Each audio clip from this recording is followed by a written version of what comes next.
Welcome to the Randomizer Podcast with James McGuire. And here's your host, James McGuire. And who's joining me today? And today's guest, we have Dr. Jordan Koff the First. Whoa. Shit, man. PhD ESQ. What's ESQ? I'm a lawyer too now. Oh, yeah? Yeah. Whatever you need. I'm a sire too if you guys ever need your sword held while you're knighting. Yeah. Sire, mage, all of it. Yeah, I can do it all. Whatever you need.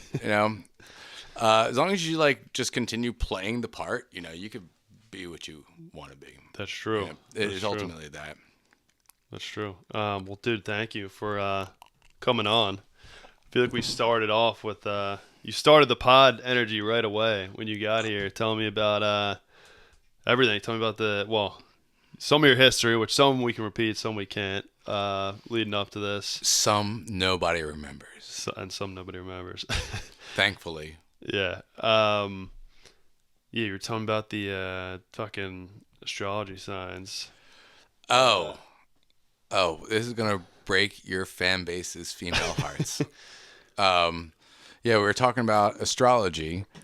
And at first I said astrology is just another way for girls to be prejudiced against guys. But I think that was slightly kicked back at me as Virgos and Scorpios get along. So it's like, all right, we don't like you two, so you two can get along. Right.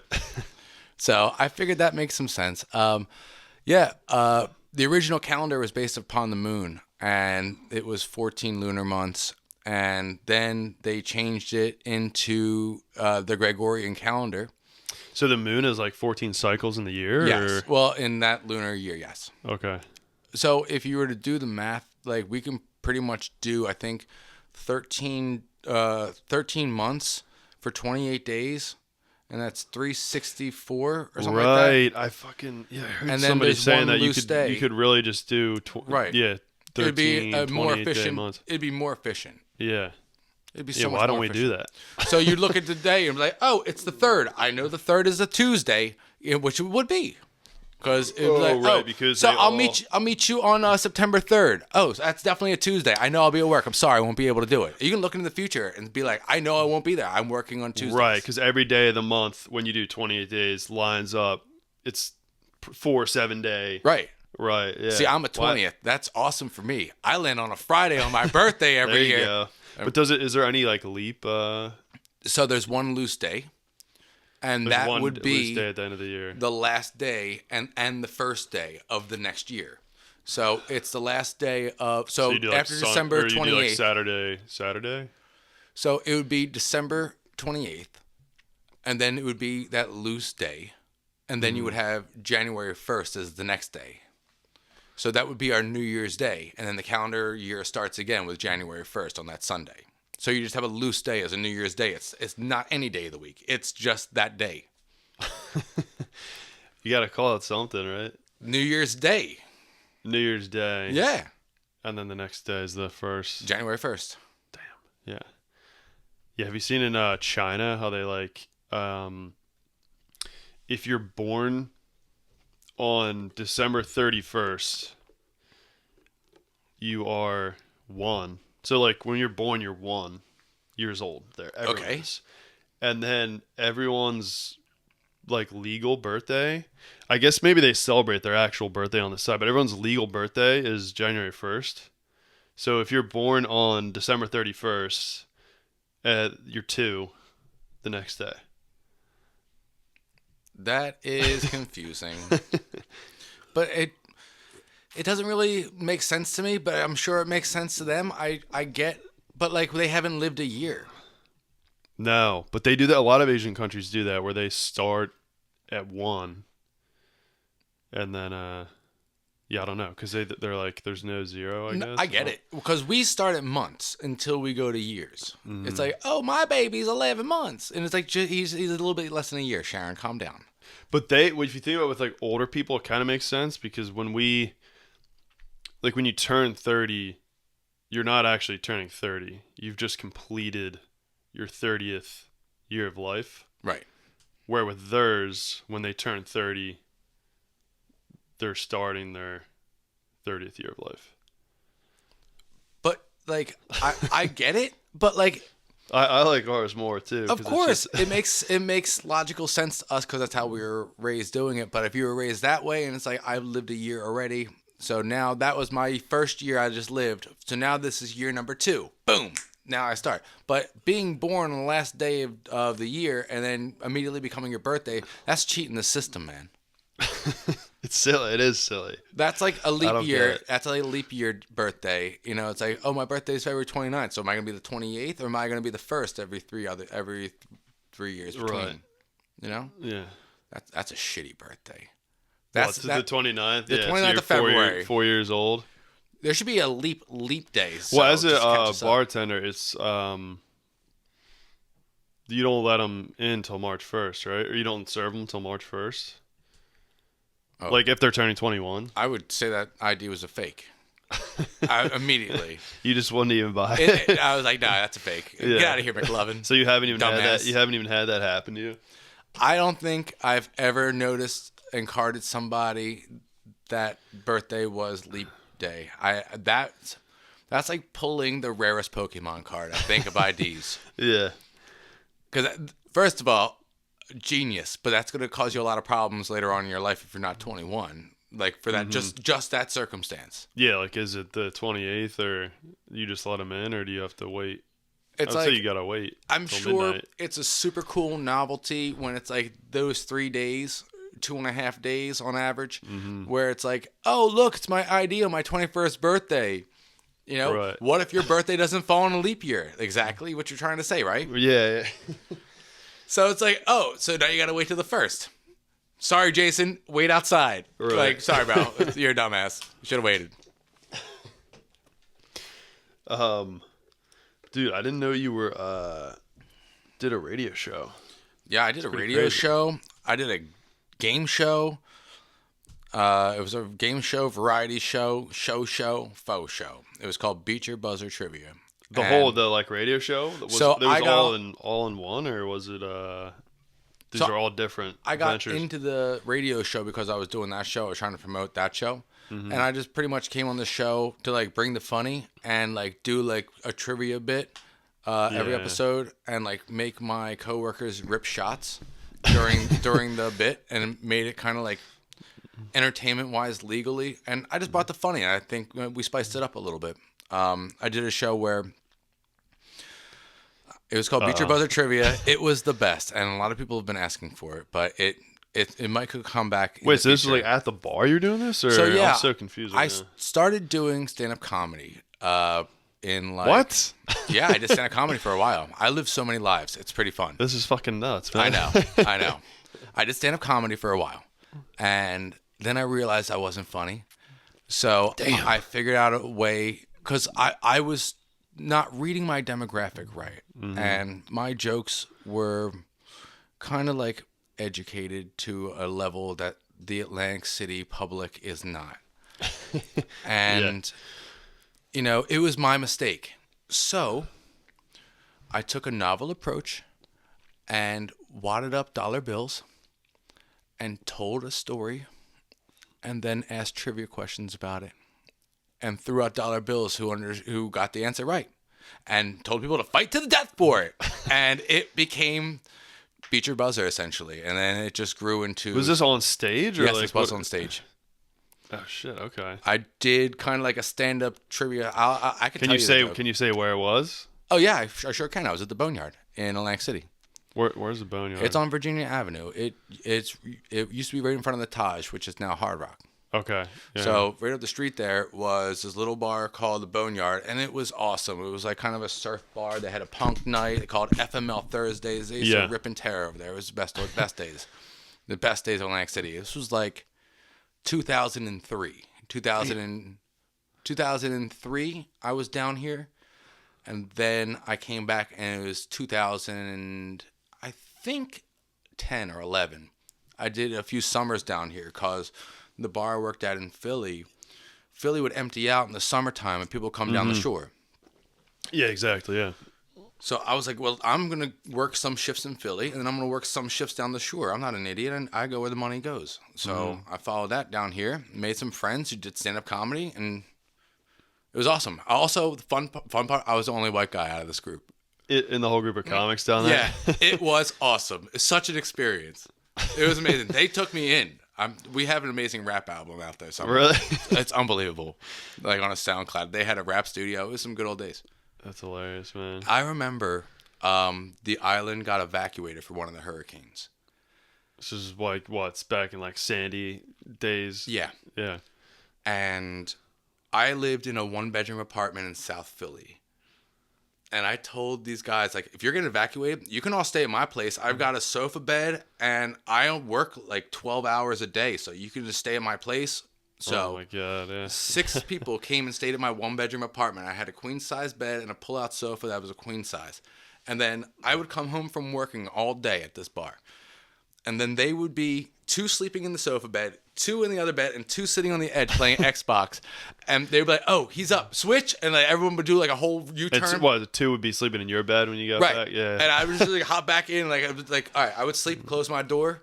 Like they would go play and chill in the front room all night. I would, How long was that? Was that like a couple of days or? It was like a week and a half. That's a good amount of time. I got us. They would hang out at my bar. How old are you at that point? I was in my early 20s. Yeah. I was gonna say, Awesome. I can't even do that now. Like it was awesome. It was some wild times. Everyone was just smoking pot at my house. We sat there, smoking a blunt. It's already going. I walk in. I'm like, let's go. It was a rough day at work, but now I'm like, forget about it. Right. It was best. It was some fun days. But yeah, I remember a really funny story from that week. I was working at this bar called Mixto, which was like in the neighborhood of Philadelphia. I was bartending in a gay bar in Philadelphia. Nice. It's a little Latin, Colombian, Cuban spot. And you know who hangs out with like trendy, good-looking gay guys? Incredibly hot chicks. So that's true. There you go. And Mauricio would talk. We would rock that bar, and Mauricio would talk to all the boys, and I would talk to all the girls, and we would make it all work. And it was amazing times. And I remember all my friends are now sitting at my bar. I didn't tell them anything about my bar. They don't know anything about this bar. That's great. All the comics or yeah. They don't know anything. And this guy walks up behind them. Huge, jacked up guy in a suit, big black guy in a suit, walks up to the bar and he goes, "Can I get a Manhattan with extra sweet with extra cherries, please?" And just like that. And they all turned and they're like, "What the fuck?" They had no idea that I had sat them there at a gay bar. And it was a riot. They were cracking out. They were like, "Oh my God." It was like the funniest thing. It was the funniest moment. And this guy came back, "Can I get extra cherries?" And like came back later for it. And I was cracking. This guy was huge, jacked. Yeah. And I was like, this is amazing. That's exactly what they needed to see. That's fucking hilarious. It was amazing. And then I moved down here full time probably like 10 years ago. What year is it now? I've been 2025. Yeah. Full time I was down here. There was a long time when I was managing a bar in South Philly and working as a supervisor in a casino down here and driving back and forth. I'd work one shift there and then one shift at night. And then I would do like the next shift cloping. Like I would close at night, open the next day so I can get back to Philly the other night and do the same thing. Like 7 days, nonstop, sleeping in my car. It was awful, not gonna lie. I was not having a good time. Insane. Why would you do that to yourself? It was trying to make money. Yeah. You know? Yeah. It's I'm trying to like piece this timeline together, man. You've had so many jobs. Same. So many different jobs and experiences. How long did the stand-up comedy into the what is it? The game show, Beat Your Buzzer Trivia. Yeah, you're making me think of Uncle Billy's Bible. Beat Your Buzzer Trivia fans out there. I show you love back. I miss you guys. Yeah. But yeah, I did that for almost 9 years. I was doing it in really cool spots. I did a few comedy clubs here and a comedy club in Philly.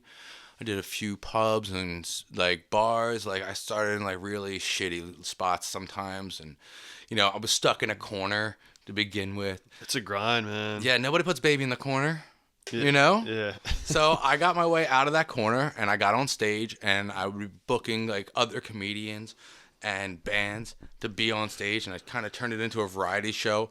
And at the same time, I had a Snapchat channel that was popping off because Oh my God. I went viral on the internet at one point. I had 23,000 followers, dude. There you It go. was crazy. It was For like a single video or for so just a, one of these videos, I was getting stoned in the parking lot of a Willow Grove Mall one day. And I turn and I see this guy. I'm smoking a bowl, and this guy starts chasing this girl around the car. So I pull my phone out and start filming this shit.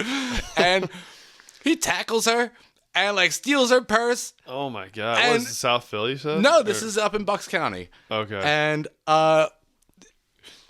then they both look up and they see me. Somebody else in the parking lot was also watching, maybe filming, honking their horn and shit. And they thought it was me who honked. The girls are like, this man tried to steal my bag. He's trying to steal my bag. Pointing at you? No, talking to the guy who stole her fucking bag. Yeah. And then he pulls like all these clothes with the tags on it. He goes, all this shit. Like he was security. It Oh. unfolded where he's security and she's like robbing the joint. And Oh they my try to play God. it off like he was like trying to tackle her and steal her shit.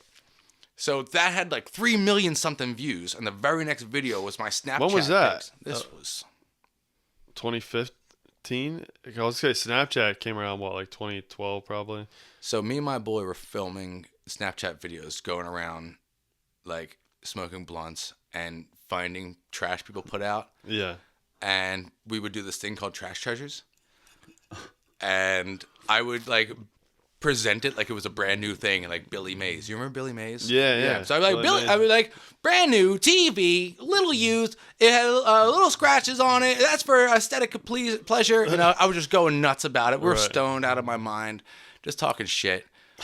And then we would destroy it in the middle of the street. But sometimes I would find some really good things and give them away as prizes during my show. Okay. There So you go. when people would win, I give them the choice of cash or something I found in the trash. Mm. And I'd always tell them that the thing I found in the trash was worth way more money than what you were getting. By way more money, maybe it was sometimes $5 when it was first made and it was Right. purchased. So, for instance, it was kind of like a devil's gift. It was like the devil, you make a wish with the devil, you get exactly what you ask for. Like, Right. you ask for a golden lamp, it's literally that lamp somebody spray painted gold. Right. You know, okay. Yeah. Like, that's what you get is golden lamp. You think you're getting a fucking genie in it? No, Yeah. dog, you're getting that. Gold. So I gave him that. So sometimes I had access to my friends' dumpsters, and they would be like, oh, we had to get rid of this product, and we found it. We had to get rid of this product, so I'll leave it unlocked for you because the merchandiser doesn't want us to return it. So I'm like, okay, cool. Fast forward to me running down the street with a cardboard box filled of dildos. All right? No way.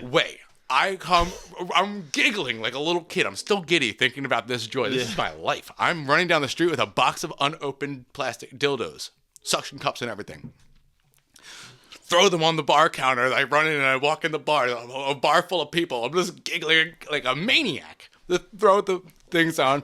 I'm like, crack them open. They got suction cups on them. They're stuck on the ceiling. We're Was this having the bar you worked at? yes, having the best time. Everyone's shit-faced, throwing dildos around the bar. It was an absolute best time. So now that they're all good and dirty, I put them in like a potato sack, and I gave away the cash that's a prize good- with a that's a sack of good dirty prize. dildos. That's A a sack good of dirty prize. dildos. Who doesn't want a sack of dirty Yeah, dildos? exactly. You don't know what got them dirty.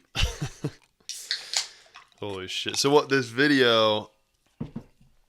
So what? So when... So this video of me filming this girl get tackled by security, the very next video in my algorithm, it was just the very next video in line, was my Snapchat code. So people were following me on Snapchat. So I just... Oh, so you got all these followers on Snapchat. Yeah, so I had a bunch of followers on Snapchat, and then we were at this party at Haven nightclub, RIP, and there was this guy who had a baby pool. Where's that, Atlantic City? Yeah, it was at Golden Nugget. It was the best. Okay. It was so good. So this guy had a baby pool. I can't really go into full detail because this will get you fucking censored. Anyway, I might censor myself. pouring champagne and see. milk onto people in the baby pool, and I'm filming it, and I got so many reports over the course of many hours that they like totally banned my account From champagne and milk? Well, it was what they were wearing when they were doing it, which was nothing. Okay. And because the nudity problem, I got, I had a lot of followers, and I know. Just like that. Shh. Yeah. And end of the era of trash treasures. Yeah. So that was the beginning of my like online censorship. And then I was just like, this is getting ridiculous. Like, I barely have an Instagram now today. Like, I was just like, I didn't even do anything wrong. Right. It wasn't even me. It was just the guy. And now on like TikTok, all the people have TikTok. They can't even say certain words. They have to switch out because it. Right. And it's stupid stuff. It's something like saying war or something. This guy like that I was filming is a very famous person now and has a clothing brand that everybody wears. In the kiddie pool. Yes, video. the guy who was filming that, and yeah, that guy. Can we? Yeah, he wears a shirt that says "Assholes Live Forever." You ever seen the shirts that say that? Is that Kanye? No, it's not Kanye. But that's his company there. And that's what it is. Whose assholes live forever? His name's Kirill. He was a photographer at the club, and then he became like a big like party brand name. Mm-hmm. He would show up at the clubs and have girls do crazy stuff in the baby pool, like Girls Gone Wild 2020, 2012. Yeah. And like he's putting stickers on them and stuff, and like pouring a gallon of milk on someone. Like, how degrading, but hilarious. Like, I'm sitting there cracked up. I'm fucked up. I'm watching this girl get shit poured on her. I'm laughing my ass off. I'm like, that's fucking funny. I'm gonna film this. Right. I'm not thinking anything of it. You're just. He's filming it too. Right. Could have been an influencer, man. I invented OnlyFans, is what it is. Oh yeah. How does that work? Don't get me started. I've talked to my friends and they're like, "Oh, that's a Black Mirror episode." And I'm like, is that a good thing? They're like, "No." Like, I'll tell them about the crazy inventions I think of. I love artificial intelligence. It's like one of my favorite things. Yeah, I like it a lot.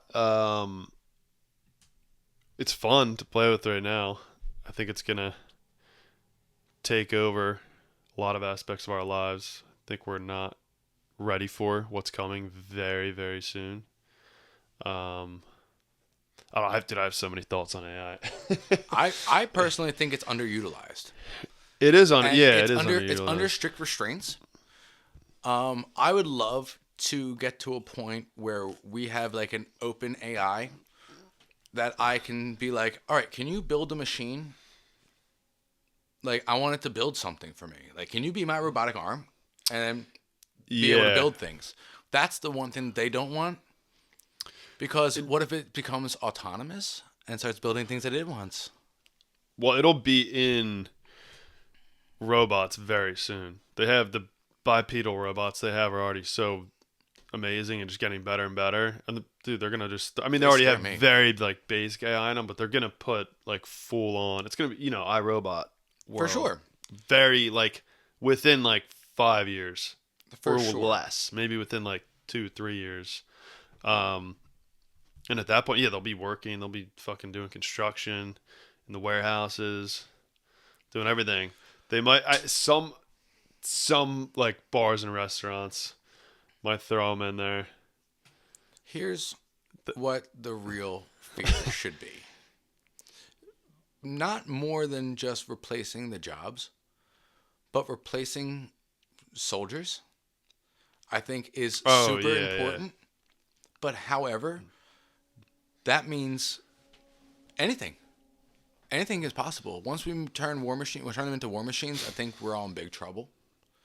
And we tend to do that with a lot of stuff, is we turn like all great technological like finds into war machines. Yeah, I was gonna say we're already there in war to an extent, right? Where they have these drones flying over. I mean, they do it all the time in the Middle East, where it's like a guy on a computer in Washington D.C. or wherever the hell he is, or some like hidden base controlling this thing, and it's like all black and white, and the little ants are all down there, and it's like, all right, time to burn the ants with the magnifying glass, and You mean this? I mean that was a. I'm the king of the ants.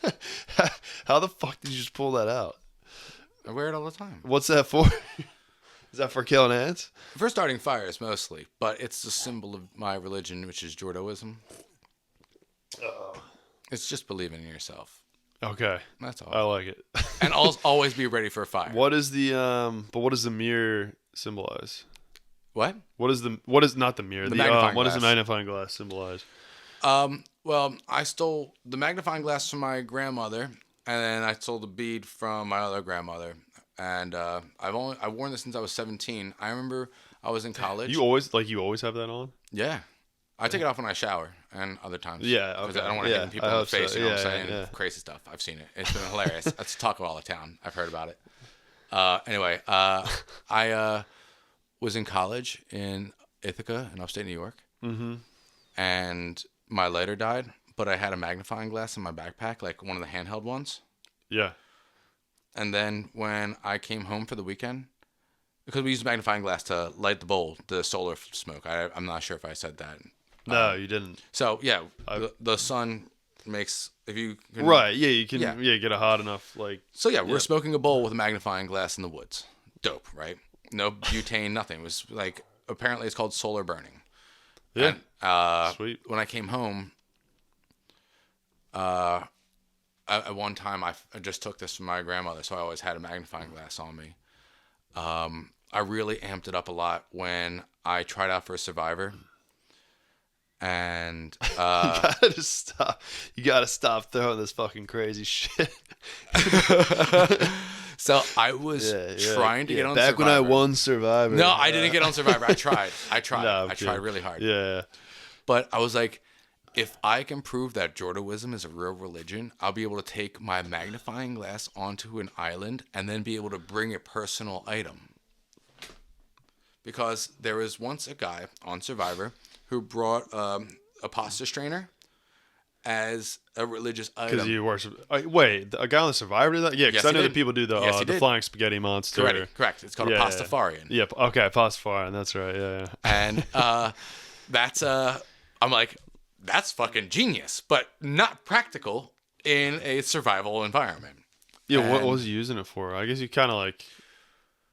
You could probably find some. You could probably use it as sort of like a catch net trap, fish. a fishing trap. That's what I was thinking. That was my first thought, but yeah, that's pretty much it. Other than that, what do you got? A magnifying glass is much more practical. I can use it to start a fire and help us survive.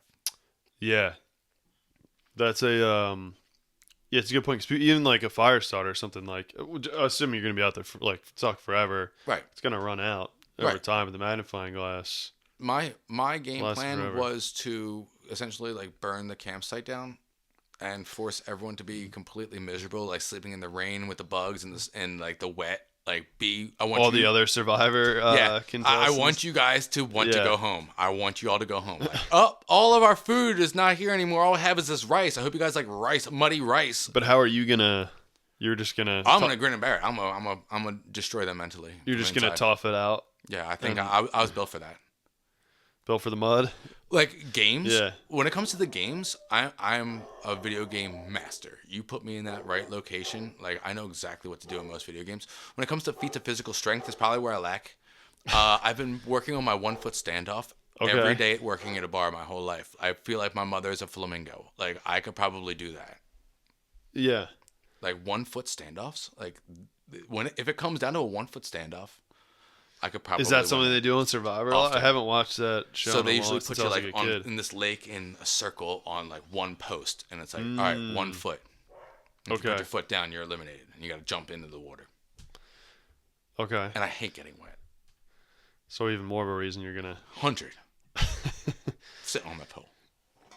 So why didn't they let you on? I guess it's just so. I mean, in that show in general, it's so hard to get on there. I agree. I think so. One time I did get the call back, and I got to go to New York and do like a sit down interview like this, and they kind of like asked me like what was like who I am and get kind of like a personality feel on me, and like asked about my background, like what did I do, and I said I was a bartender. At the same time, I found out a good friend of mine was doing the same thing.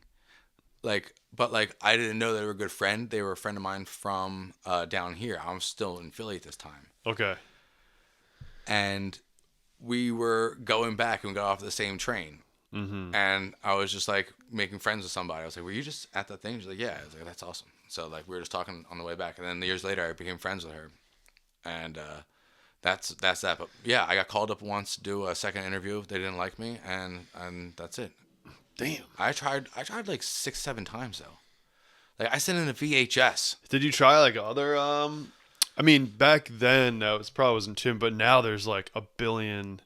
Like even Mr. Beast is like doing. Right, he does this show. I saw that. But he had I don't know if they're still open, but if they are, you should fucking do it. But he was like letting anyone. So they were like trying to recruit people to sign up for their new season. Yeah, for the Beast games and stuff. Yeah, I thought about it, but it was like you have to be willing to on the fly be gone for like 14 weeks or something like Right. that. Like you have to be willing to like quit your job basically. Essentially. So I was like, all right, it's like it's so funny because you're like, oh, like I could win, but if you tell your boss, it's like, hey, I have a chance to win $1 million or $10 million on the Mr. Right. Beast game show. I might be gone for 14 weeks, and if I am, guess what? First thing I'm investing in myself, then you, and then you. right. I was thinking because like, did you watch the first season of that show? Of what? The Beast games? No, I watched Mr. Beast on YouTube. Yeah. But I never saw his show. But I pretty much seen it. He does like a Squid Games kind of thing, right? Yeah, so it was kind of funny because they cut out half, like the first game that they played. I hear Kim dragging Buster away by the That's nails. hilarious. He was freaking out a minute ago. But all good out there? Yeah, we're good. Dogs are down. Great, he's fine. Yeah, the first episode they like had everybody in rows, and they were like, only half the rows are going to make it. 'Cause only 500 people are going to even make it through to the next You round. drop them through holes and Instantly. Yeah, but one person in the row, so it was split into like, let's say 10 rows of 100 people, and there's 1,000 people there. One person in the row had to willingly press a button. They'll drop themselves, and then no one else in the row goes home. They leave. They get nothing. But you have to, and if no one in your row does it, by the time the time runs out, The whole row. everyone in your row drops. So technically, like the show could have ended if He's no one. fucking sick, dude. He's It mentally was twisting people. messed up. So people were like crying in there. They're like, but I was like, no. So then it's like a bunch of people, a bunch of rows, like the whole row went down because no one would tap the button. Why I'm not allowed on these game shows, because my shoe would have been off trying to hit someone's button from across. I would have been aiming. I am the Riddler of games. I tried to get on. That would be Guts. hilarious. They'd probably let that. Do you go. remember Nickelodeon Guts? Is that one of the ones where they like slime you? No, that's pretty much Double Dare. But this one's like, you gotta climb the aggro crag and get a piece of the glowing rock. It was the coolest thing ever. But like you're running around on a track and stuff, doing athletic stuff. There's a bunch of cool games like Legends of the Hidden Temple. I was obsessed with these games. Obsessed. And I think that kind of what brought me to do my game show later. But Right. I got a really good story because I tried out for Jeopardy. So there was like a Jeopardy panel in Philly, and they did all these interviews, and then they asked you like quick fire 20 questions. I'm like, all right, cool. I get a call back. I get to go to New York to try out in the New York tournament.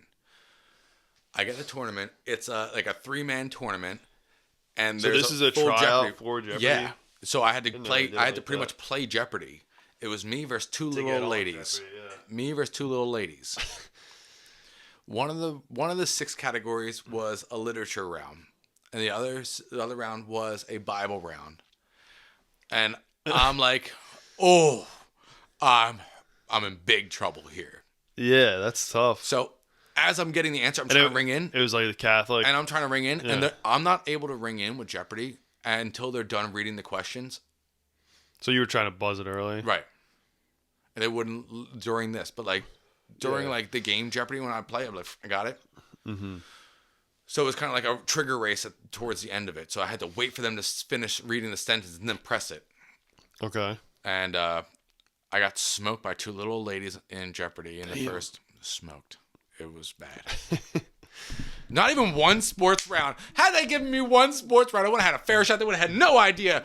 Yeah, I know. That's tough. You got screwed there. Sorry for yelling. I'm so animated about that story. So then there was kind of like a round robin where I go to like the losers bracket.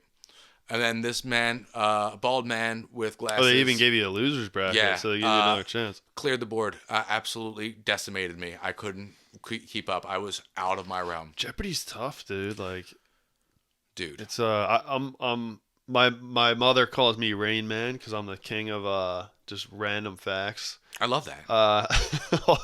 Also slightly insulting, insinuating I might be a little autistic, but I got it too. I got an ADD, which I think is autism, diet autism. diet autism. Yeah, that's what they used to say. Yeah, I mean, I feel like everybody's got a little autism in them. It's a spectrum. That's why it's called a spectrum. Baby. Exactly, that's why it's a spectrum. But for whatever reason, in like trivia and Jeopardy and all that shit, I'm always like terrible, awful, terrible at that. But like you have information retention on things that you're passionate about, and like it's sitting in your brain forever. Yeah, like I'll just like I spit out like usually in any random conversation on anything, I have a fact on whatever the hell we're talking about. I have an important question for you. When you were a kid, what did you want to be when you grew up? Power Ranger. Obviously, I mean, come on, dog. Yeah. Number one answer on the board. I mean, that's exactly. dope. Number two is astronaut, and that's really damn close. Yeah. But Power Ranger's a good one. That's so good. I was just talking about the Power Rangers the other day too. That's amazing. It's amazing. I love that. Yeah, that was the dream job. It's still the dream job. I'm just using the podcast as a launch pad to get recognized by the Rangers. So we're you have to really send out a big signal to get Zorg to come down here. That's and true. Give you Yeah, power, dog. Yeah. Maybe I'll go with the bad guys with what was his name? Like Mr. Slime, or what was that guy's name? We have Rita. You have Queen Rita. The Goo, the movie. Remember the movie, The Goo Man? The Ivan Ooze. Ivan Goose. Ivan Ooze. Oh, Ivan Ooze. Yeah. Holy shit, yeah. Oh my god. Yeah, I used to watch that movie on repeat. Damn. It is a classic. I don't blame you. That is. I gotta watch that again. It's probably really, really bad. It's awful. Yeah. It's awful. Maybe I shouldn't watch it. You should watch it. It's like, looking at those movies now, you should see the graphics of that. It is historically horrible graphics. When they do like this, he does this full giant fucking ant. He does a goo ant. Right. And they turn into the and they it's turn not into a Transformer. Megazord. Yeah. So you're remembering, dude. I was obsessed with Transformers. I I probably was blocked it out of also obsessed with all of these shows. I'm a grown ass kid. That's what I realized recently. Is that like when I'm talking to adults and I'm having adult conversations, like I totally black out. Like I have no idea. Like, I hope I said the right thing. But like the minute I leave, I'm just like, am I supposed to even be here? Right. Like, am I supposed to even be in this meeting? Yeah. Like, why did you invite a golden retriever into this IT meeting? Like, I'm having a good time. Right. It's nice to meet you. Yeah. I'm George. Touch my butt. Like that's kind of like how I feel. You know, it's awesome. Mr. Peanut Butter from BoJack Horseman. Without a doubt. Yeah. Dude, yeah, that was the best. I remember the graphics being like incredible, like just out of this world, amazing. The Power Ranger movie or Transformers. All the Power Rangers, I remember being like amazing, and I feel like if I watch it, it's gonna be like just so like hilariously bad. It now like the thing about it now, I feel like it's like they just did like kind of like toys over top of like a mini fake city and just like kind of wobbled them around. It was all just to sell toys. All of it was just to sell toys. It was, yeah. And but I loved the good toys. News. It taught a generation of children not to trust anyone after getting backstabbed by Tommy the Green Ranger. That son of a gun. Oh, yeah. I'm so sick of Tommy the Green Ranger. I loved him, and he stabbed us in the back. Yeah. All right? I love Tommy the Green Ranger. That was my favorite. Green's my favorite color. But didn't Tommy become the White Ranger? Yeah, he redeemed himself, became the White Ranger. Right. And then there was the kid who was the blue. I really liked that kid because he was just a little kid like me, and then he would grow big when he'd be turned into the blue Power Ranger. Oh, this is the next gen of Power Rangers, huh? He was part of like that crew, I thought, like with Tommy and like what was it, Kimberly was like the pink one, Right. And then like the black girl was a Yellow Ranger. Oh, the producer of the show just recently came out to apologize for casting a black actor as a Black Ranger and an Asian actor as the Yellow Ranger. This is real life that we live in 2025. No way. Wait, this actually happened. I wish I was that creative to come up with news like that. No way. That's insane. Was that a recent version of Power Rangers? No, he was talking about the OG Power Rangers. That's nuts. I know. I remember. Oh, this is a spoiler alert. So if you have any kids listening, this is a Christmas story. So hide your kids.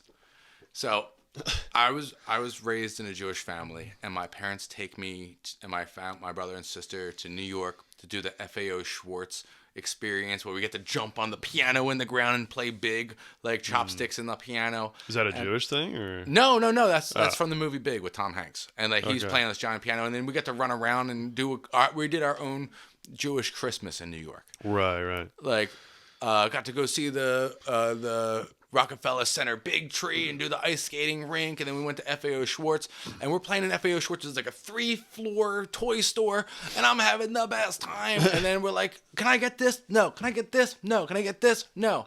Like, then why the fuck did you take us here? You know, like, what the fuck? All the toys. Right. I got to play all day. I can't leave a shit. I'm in fucking New York. I was pissed. Anyway. The next morning, we wake up in a hotel room. Me and my brother and sister have our own room, and my parents have their own room. And we wake up, and Santa's come with gifts. Oh. I wake up with questions. What was the questions? Why did Santa? How did he know that I was here? Yeah.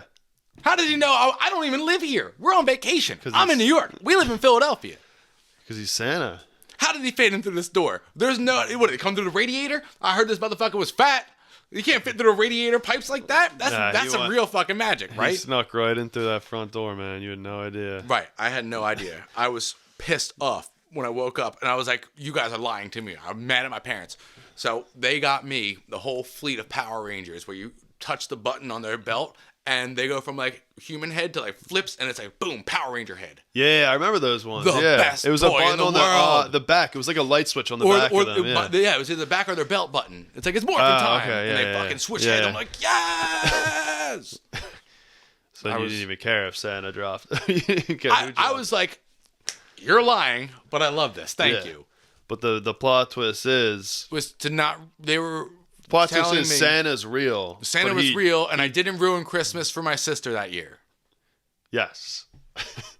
In an alternate universe, that happened. Yes. Because I might have in this one. You did? Kinda. We were Jewish children in New York. You should have just told her the truth, which is Santa's real, but he doesn't deliver to Jewish kids. So it was our parents. Right.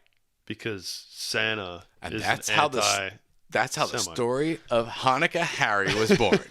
Hanukkah Harry? So he's the Jewish Santa? Pretty much. I don't think I know about Hanukkah Harry. And then Kwanzaa Carl. Do they both just look exactly like Santa? They show up. They got their own little forms and everything. Are they fat guys with beards? No. Well, they're not. Yeah, definitely Hanukkah Harry is definitely I got a beard. Kwanzaa Carl. He got a fun little outfit on too. It's very colorful. Going on, yeah, he got something going on. He's got an outfit. It's sick. Everybody, it's a great time. I love Christmas time and Kwanzaa time and Hanukkah time. Yeah, I love Christmas is the best time, man. I like being like hot, but like you can only do so much when it's so hot. Like, but peel your fucking skin off. You know what I mean? Like, yeah, unless you have access to a walk-in refrigerator, fuck the hot. Give me cold all day, because I could keep bundling up and then putting on more blankets and stuff until I'm sweating and I could pull them shits off. I could take them off. I get that. Yeah, you can always add a layer, but you can't take one off. My back is glued to the back of this couch right now, so it's like that. I do. It is like that. It's a little warm. You're in a like a jacket and a shirt and an undershirt.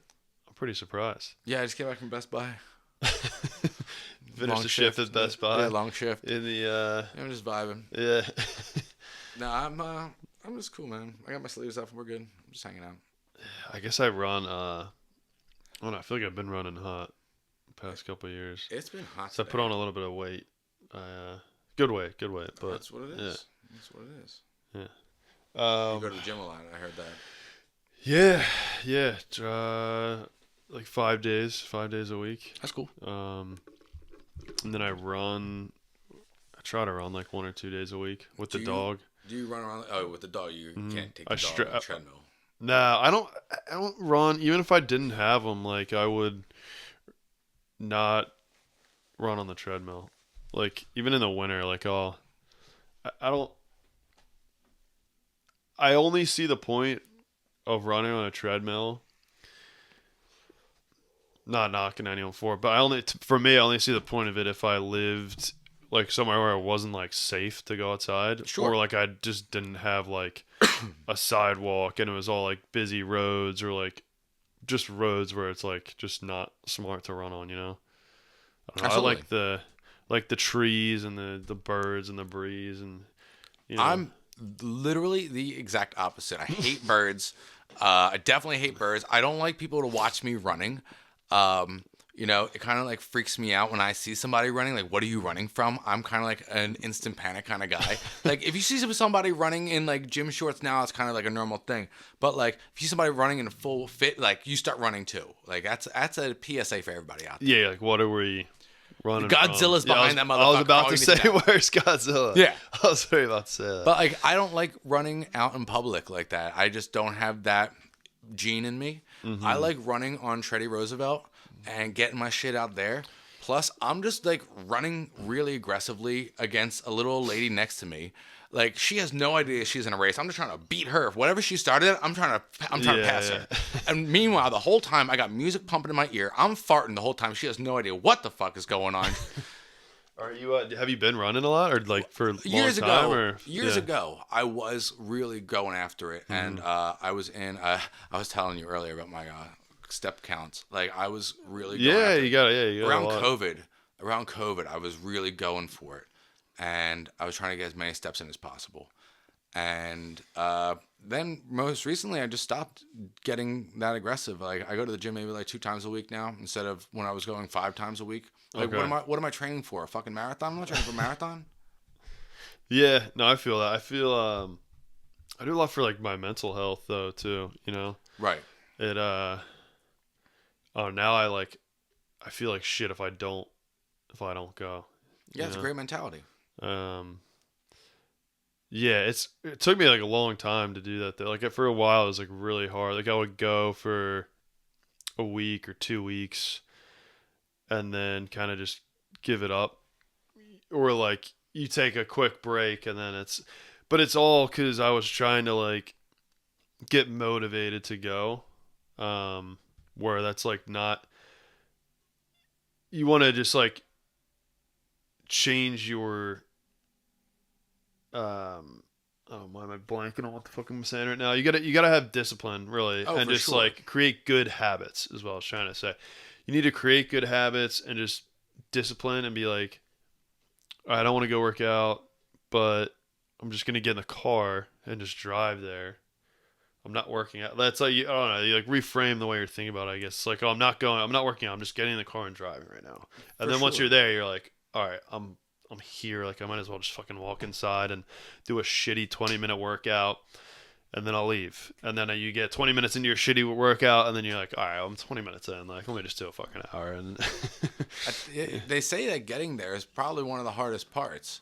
Like there's times in my life, absolutely the hardest part. Yeah, there's been times in my life where I was like super fucking depressed, and like I was hoping that somebody would just come into my house, grab me out of my bed, and drag me to the fucking gym. Mm-hmm. And when I realized that nobody else was coming to come do that to me, I kind of had to do it to myself. And it was part of like my growth. And you know, when you get yourself there and you're on the treadmill, whatever problems you had, it doesn't matter for right those few minutes. You're just gonna be running and farting next to an old lady, and it's all good, man. Yeah, I agree. But I can't do it I don't like doing it because one, I'm in the element. All right, so now I'm sweating and freezing, so I have to change my attire for that. 2, fucking hate birds, and they hate me, and it's a known thing. All right. At least it's a mutual Oh, agreement. for sure. We don't like each other. And I will punch a bird out the sky. I don't give a fuck. I hate seagulls. I'll give you that. Seagulls are public enemy number one. Do you know about Gary? Is Gary a seagull? Gary. Gary's a seagull? Gary is a particular seagull. Is he a one-legged seagull? No. Gary has been following me for about 40 years now. Almost 40 years.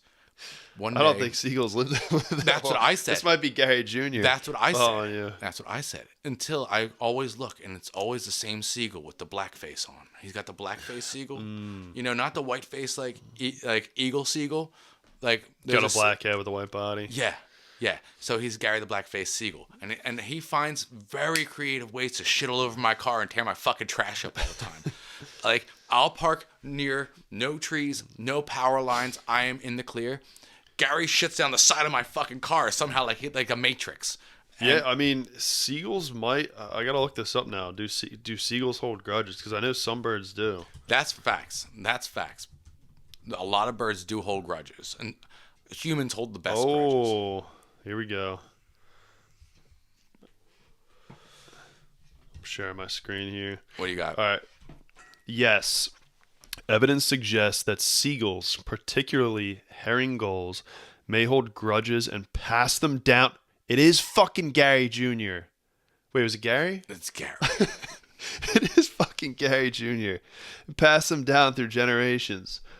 This is supported by studies on crows and their ability to remember negative experiences, even for extended periods, by anecdotal reports of specific gulls repeatedly targeting individuals. God You hear that, Gary? Yeah, you're pretty, I feel like you're pretty vindicated right now. On the side, I wasn't sure if I believed it, but now, damn. He sees me come outside my house and starts screaming his head off. Yo, here he comes, y'all. And then, like... finds like the most vulnerable place. I've been shit on so many fucking times, and it's the worst place. They get to you in the back of the hoodie, like down here where the neck. Damn, bro, talk about target practice. Talk about like that's like literally the shot from Star Wars. That's the shot that destroyed the Death Star. It's an exhaust port. He hit me. So what did you do to Grandpa Gary? So I think you might be on. Yeah, you might Gary. be on like Gary the Third. I don't know. Seagulls live for like. I think they can live for like 30 years though. So it actually might be the same. It probably might be Gary. It might be the same guy. It's the same mother. I punched this motherfucker in the sky at one point. So I remember when we were kids. There would be seagulls. You say you punched him. So all right. Well, there you go. Hold on. It was self-defense. All right. So we're sitting there eating Dino's hoagies on the beach. And don't you know Gary and all the boys show up wanting some hoagie too. So they come in and start terrorizing us. We're children. I'm scared. Is this your first Gary? This is my first Gary encounter. Okay. So he's now like screeching and going nuts, flapping his wings. Ah! I'm like, motherfucker! So I pull my hoagie back and he's coming at me and I fucking bop him like this. And he looks at me and is like, you motherfucker. And he flew off. Then, from that point forward in my life, there has been... How old are you here? Like 12? I must have been 8. Okay, 8. And how old are you now? I'm about to be 40 this year, dude. Okay. It's weird for me, too. Yeah. So, this is a long 30, time ago. Yeah. So, Gary... 31 years. We would have our lunch on the beach. So, Gary's... All right, go ahead. Sorry, go ahead. We'd have our lunch on the beach, and I would let everybody else eat, and then I'd be on defense. So Gary and his boys will see me standing up there. Come on by here. I'm going to scare you off, right? So then my family would be done eating. It'd be my turn to eat. And they would kind of like be up and around and like I would be able to sit there and eat peacefully. But they would always like forget about me because like, oh, I'm done eating. I'm going to go to the ocean now. I'm going to wash my hands off. So I'm sitting there and Gary would be me one-on-one with Gary.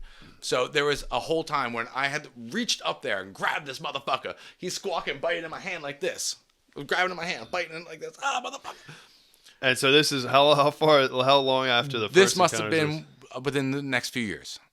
And you think, and you're like pretty sure it really is the same guy. It's always the same bird. This black-headed, white follows body. me around. It says ethnic slurs to me as he flies by. Yeah. He's just a real jerk. His name is Gary. And if you see him out there, give him the middle finger for me. Thank you very much. Yeah. Fuck you, Gary. Gary, the blackface. And to do blackface, have you no shame? In this day and age, yeah. Right? Come on, man. Get over it. Yeah. Your old-timey ways.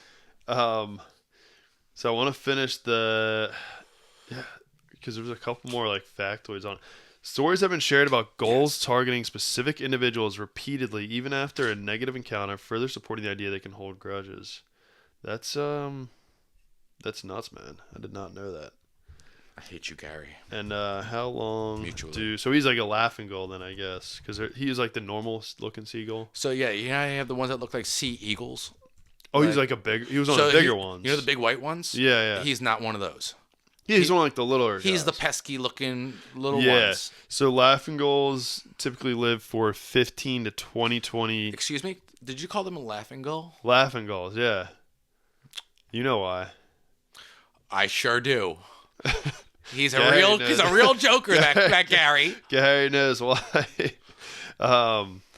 Yeah, but said that some have lived longer, and they're monogamous and form long-term pair bonds. So I'm surprised you haven't met Gary yet, or whatever his wife's name is, or have you? Probably I have. Or maybe he's solo because he can't find a mate because he's such a fucking asshole. He's got a love-hate relationship. He's got nothing without me. You know, it's like the Batman Joker. I was about to say that's the Batman and Joker, yeah. When he's like, what's he say at the end? He's like, we'll be doing this forever. When he's like hanging from the right, because Batman rafters. refuses to kill him. Yeah, exactly. Silly Batman. If you were in the Batman universe, who would you be? Well, like just like the DC universe, I guess. Sure. That's a good question. I always liked Green Lantern because he can kind of like create whatever he wants, and I always thought that was super cool. And then I love the emphasis that like his strength is purely based on his willpower. Like he can be as strong as his will is to win in whatever cause he's fighting for. So thought that was pretty sick. I love that. Superman is like, he's a little overpowered. Yeah. It's not really that. If I was Superman in this world, I'm just like a god, I guess, and then I'm just like gonna turn into an egomaniac at some point or another. I mean, I would hope not, but like totally. Oh, totally. Yeah. I mean, what are you supposed to do when nobody can hurt you? You know you're gonna live. I don't know how long Superman lives, forever, I guess. Does he die of old age? Like No, he's killed multiple times, but rebirthed by the sun. There you go. The thing with Superman is that makes his story so unique. Who I'm not choosing Superman, but he is Superman for real. Batman is Bruce Wayne who turns into Batman. Superman pretends to be a regular normal guy, Clark Kent. That's true, yeah. He's pretending. He's pretending to not be a superhuman. Well, Batman has to put a mask on. He's got to put glasses on to become a human. Right. So, I always sided with the villains. I knew from the jump that if I ever had like any superpower, I'd absolutely abuse it from the first minute. You think so? You think Without a doubt. You think if you had enough will, and someone asked you if you wanted powers, you would say no. Or no, you would just no. I'd absolutely take it. I'd absolutely take it. So ready. My inspiration and my favorite character in DC was always the Riddler. Okay. Because his main goal wasn't to hurt people, but to use the threat of hurting people as a distraction mostly. Mm-hmm. And his goal was to get fame and fortune. He wanted to be world renowned and famous and rich and be able to build all these crazy machines and gadgets and do all the crazy stuff. He didn't want to hurt anybody. But he used the threat of hurting people to get Batman. Like one of his famous tricks was like put 2 school buses hanging from ropes, and one he's kidnapped Robin in one. The other one's a bunch of children. He's got to save only one. So Batman manages to save the both of them, but all of a sudden this one springs a trap and it falls. But when it's about to hit the ground, it never hits the ground. It was going to spring back anyway and never was going to hit in the first place. At the same time, the Riddler has just robbed every bank in town because Batman was just distracted. Focused on right. Yeah, the fake. Right. The fake. Impossible choice. Right. Yeah. Exactly. You distract your enemies. You can pretty much do whatever you want. It's the art of So war. you would pick the Riddler. 100%. If I was Well, going he doesn't DC, have powers. No, he doesn't. Doesn't So need powers. you can be the Riddler if you want to be the Riddler, pretty much. Who says I'm not already? That's true. I've never seen you guys in the same room. That is very true. But yeah, I do know him very well. Mr. E, as we call him. He's a cool guy. Who, the Riddler? Yeah. Mr. E, is that the name? Yeah, Mr. E. You got it? Mystery. Yeah. Was that the they did it in the movie? Yes. Edward Nigma is his real name. Yeah. Enigma, yeah. I got it, yeah. Enigma. Yeah, they always do like silly names like that. Totally. Have you watched Invincible? The football movie with No. Vince Papale? No, that's a good movie though. Yeah. No, I know there's like a cartoon. The show on Amazon. So no, I haven't seen it, but I've seen that the character is in a Mortal Kombat game. Omni-Man, yes. Yes. Yeah, you gotta watch that show, man. If you're into like superheroes. Tell me and all about that stuff. Omni-Man. What's his power? Because I see him fighting people all the time when I'm watching that. Yeah, so he's like depowered for Mortal Kombat, but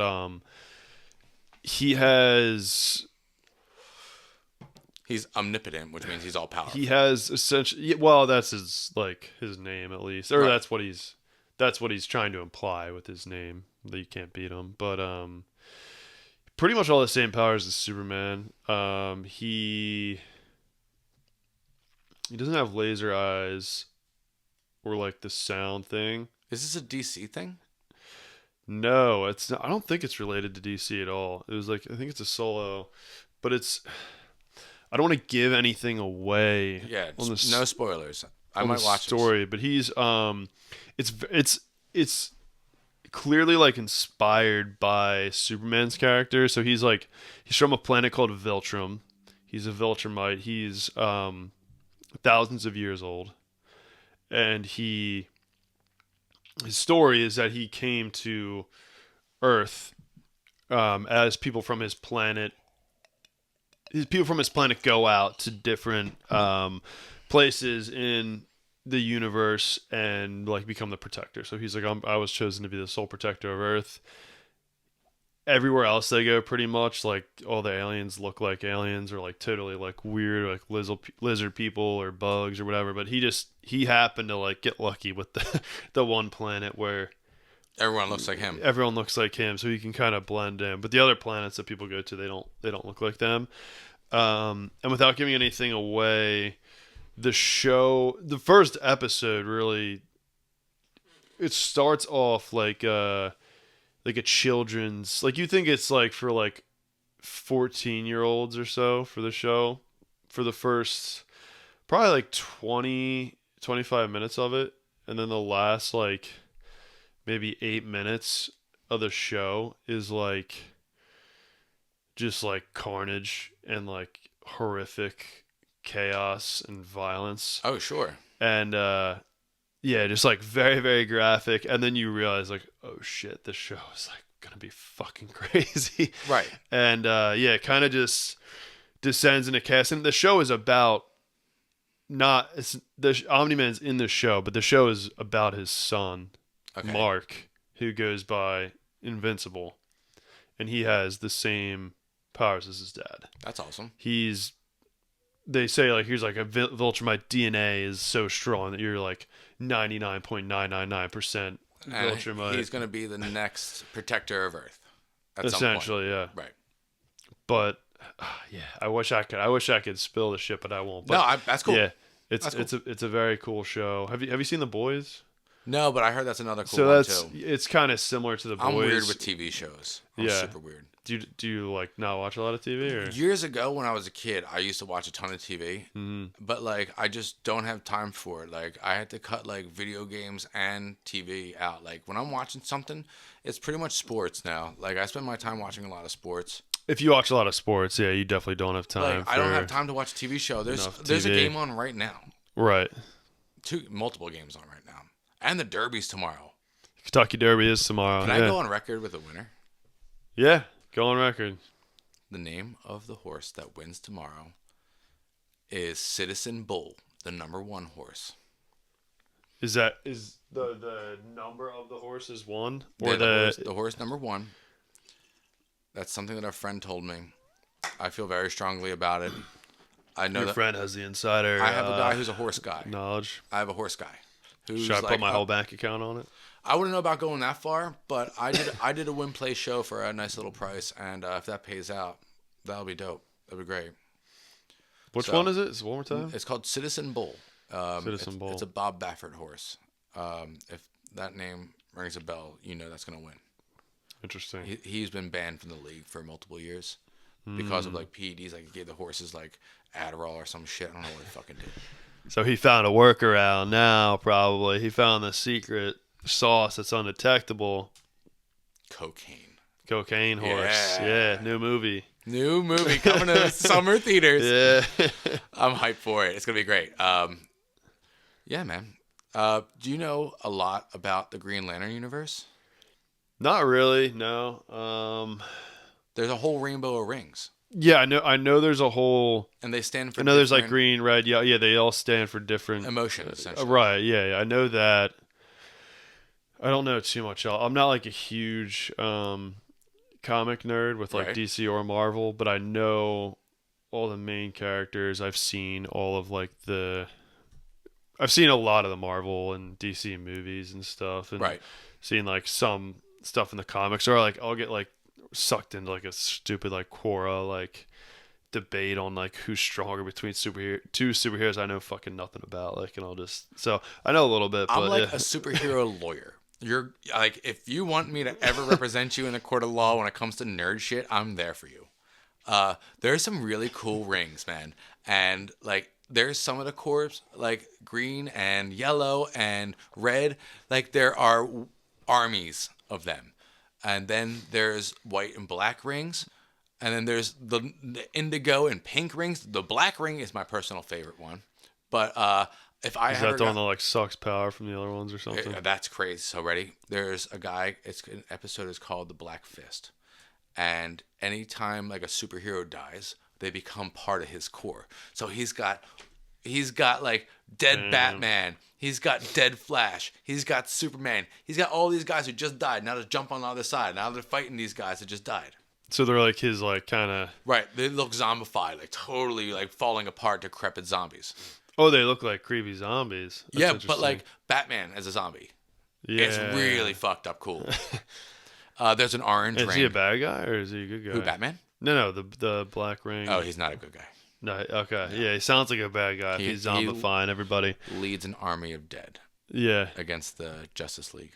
Okay. But the orange ring's a really cool one too. There's only one. It's powered by greed and avarice. And he pretty much travels through time and steals technology from the future and then goes back in the past to make himself a god and uses the future as a technology to like trick the sand people into believing that he's a god. Damn. Really fucking cool shit. So you were into Green Lantern. I guess you're probably into all DC stuff. The guy's name was Hal Jordan. Yeah. I had to do my research. Yeah. Yeah, it's sick. So I guess does anyone ever get like all colors of all the rings? I'm sure that there is at some point. Yeah. I stopped following after a certain time. I kind of grew up and started working at 12 years old. Yeah, that's fair. That's fair. It is what it is. Yeah, I've been working since 12 years old. What were you doing at 12? I was a DJ's assistant for bar and bat mitzvahs, and I was also a busboy at my friend's dad's restaurant for a half an hour. He says I talked too much and made me a waiter on the spot. Nice. I must have pissed someone off in the kitchen. Yeah, I guess so. In a half an hour. That's hilarious. Yeah, you've had a crazy journey. I still haven't pieced the timeline together at all. Same. Yeah. It has been a challenge, especially since, like, I would say there was a good 2 decades very drunk. So there's some mysteries in the middle. Yeah. So piecing things together is very challenging at this point in my life. And now it's almost 3 years since I stopped drinking. And yeah, Cali sober. Yeah. Yeah. Yeah. Did you want to talk about? I didn't like. If you don't, that like we don't have to at all. But did you want to talk about like? I guess like that process of like how you. Well, sure. I can absolutely talk and like about how that. it's been. I feel like it's good too for like people who are like trying to quit or like Absolutely. people who maybe like struggle with it or like how, because like I mean, 3 years is like, that's a good amount of time, man. Like, Right. you've been doing, and like, I'm sure there's fucking rough days and good days, but I'm sure there's a lot of people who are like, don't even know how to fucking start. Oh, for sure. And if there is one thing I could do is use this platform to help somebody, it's to get across the message that like it all starts within you, essentially. You know how powerful you are, and if you have to believe in yourself, and it isn't always easy and it isn't always fun, but I promise you, the the pros of not drinking outweigh the cons of drinking.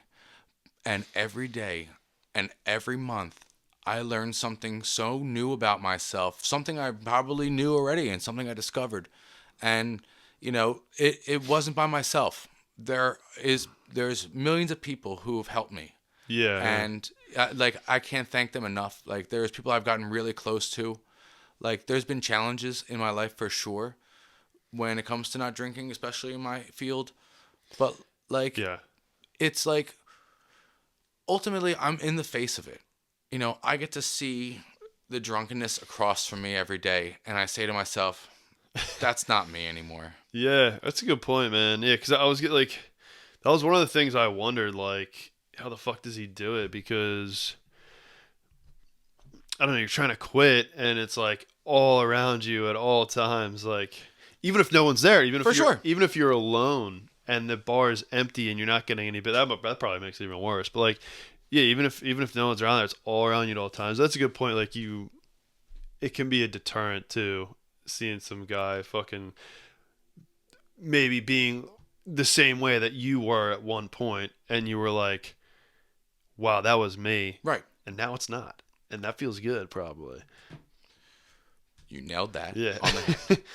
And it really is, like I said, it's all inside of you, and it's the determination and the will power within you to like when I go out with my friends, I order a non-alcoholic beer.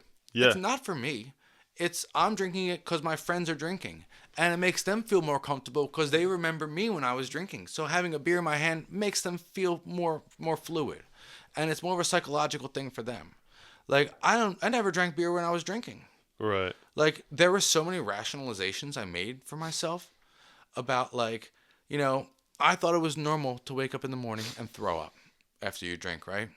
You thought that was like a normal Yeah. thing to do, like on the regularly, On the regular yeah. basis. And then like I would drink a case with my boys in college and then yak my guts up in the morning. Mm-hmm. And I'm like, oh, that's because I drank a case of beer. I would limit myself as time went on and be like, I just drank 3 beers last night and I'm still getting sick in the morning. Maybe it's just the beer. So I'd switch beers. It would happen with the next beer. So then I was like, maybe it's beer itself. Maybe I should go. I'll go to ciders. Oh, okay, ciders first. Yeah. So I would get a different kind of throw up in the morning with ciders. Okay, And a new flavor. It was like a sick yellow bile, and it was disgusting. And I rationalized this as a adult human being for far too long.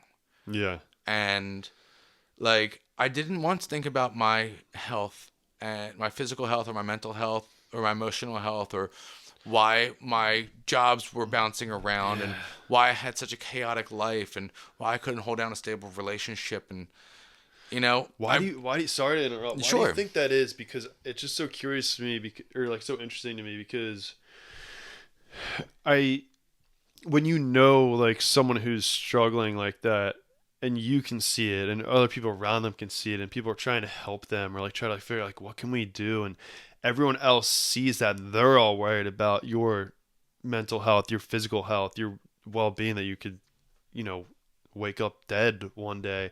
Why do you think that is, that people who are like struggling with addiction don't like that doesn't cross their mind? Fuck. And I spilled. it happens. It's good. It's just a little bit. So I think a lot to answer that has to be with like, the day-to-day struggle of surviving. And, people are in kind of fucked up situations when it comes to finances and it comes to like their family life. And, people are in situations that are really, really much worse than what me and you have right now. And it's like, you know what? All I got is $10 for this week. I can go get $4 worth of beer and go get fucked up right now. And I'll sleep through this day. I don't need to eat. I'll be asleep through this day, There's times in my life where I was super depressed and I just kept drinking to numb it. And, I had access after the bar every night to go out. Me and my whole staff would go out every night and drink. And then the sun would come up and we'd be at the bar and the door would open. We'd hiss like vampires and I would go home because I believed you couldn't get a DUI in the daytime. I made these crazy rationalizations that, I know that now in my life, in my growth, I realize that I'm not alone to have these same thoughts. Mm-hmm. And it took me a series of like life-changing events for me to be like, I want to be a better person.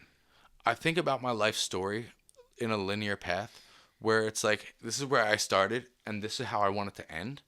And I knew if I continued down this path that I was going down, that I would never be able to get to the person I wanted to be. And, I had to believe in myself and know that I could do it.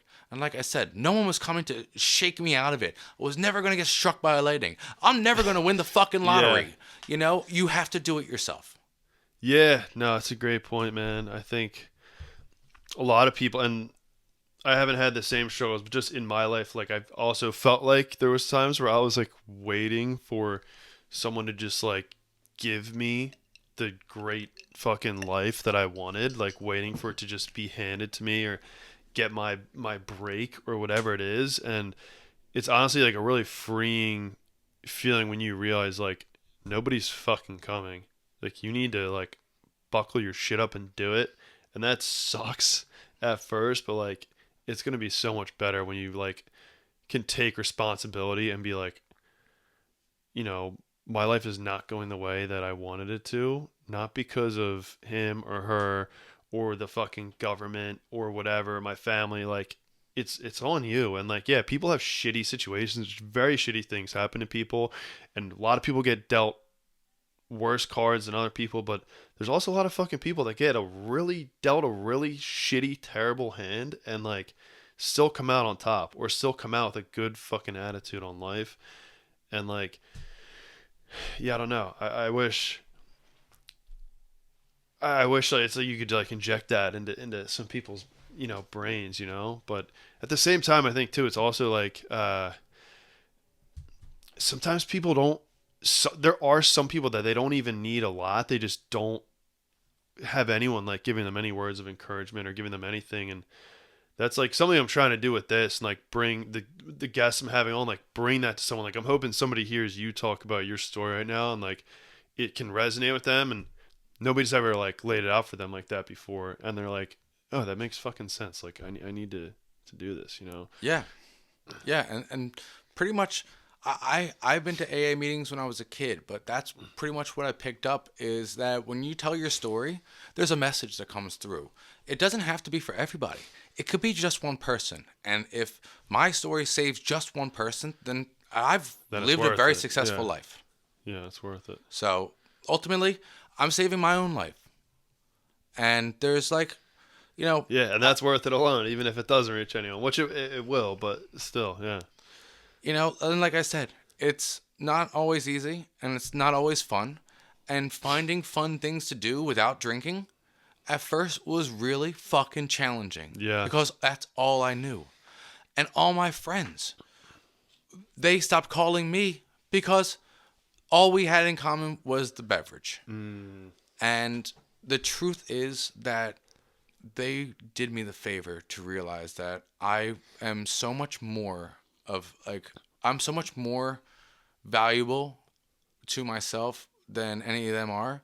Like I have to care for myself more than they care for me. And like I said, you have to go out and do it yourself. It is super important that if you want to make the changes in your life, as a great man once said, if you want to make a world a better place, you take a look at yourself and make a change. Who was that? Martin Luther King? That was Michael Jackson.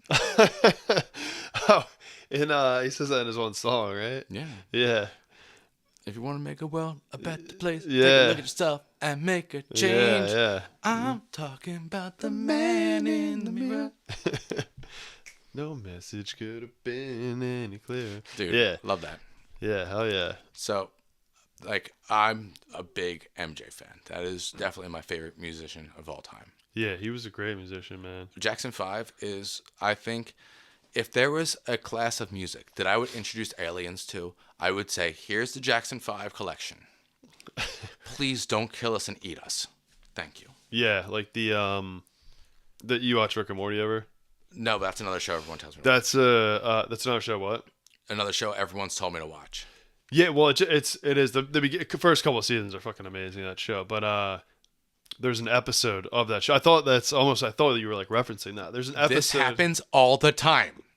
Oh, people say Rick and Morty. No, things that I say like, oh, this happened in the TV show that I've never seen. I'm just like, I could have written this joke. It makes me so That's angry. hilarious. Yeah, there's a whole episode based around this giant alien head just appears over Earth in the sky, and everyone like looks up and they can see it, and he just goes, "Show me what you got," and they're like, "What the fuck is he talking about?" And then they figure it out that he wants them to perform for him.